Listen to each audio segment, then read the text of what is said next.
Every day, you generate tens of thousands of thoughts. Have you ever wondered where they actually come from? Well, every thought you ever had begins the same way, with a single electrical event inside a single neuron.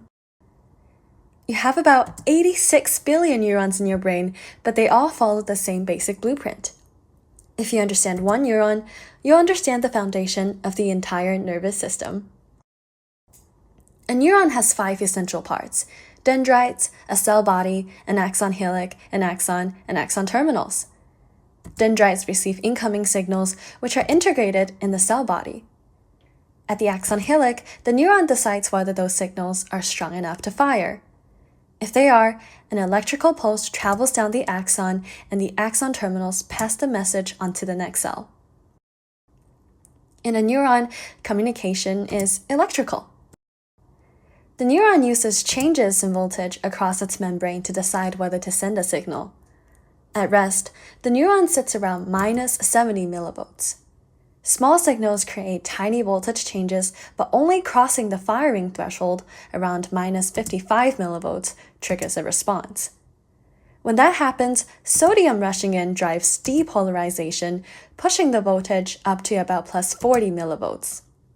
Potassium then flows out, causing repolarization, followed by a brief hyperpolarization before the neuron returns to rest.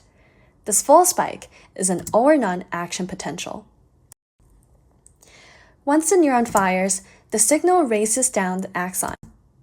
Myelin lets it jump between gaps, drastically accelerating communication.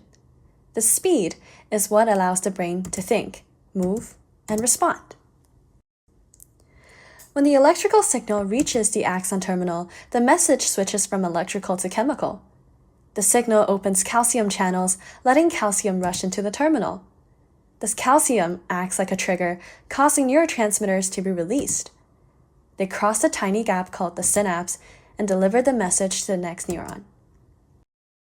By linking neurons together, some nearby, others reaching across the brain forms circuits that control sensation, movement, and decision-making. These connections are constantly changing. Synapses can strengthen, weaken, form, or disappear, allowing learning, injury, and experience to physically reshape the brain. This flexibility is what neuroscientists call plasticity. So a neuron is not just a cell. It is a tiny electrical device, a chemical messenger, and a dynamic part of a circuit that encodes who we are.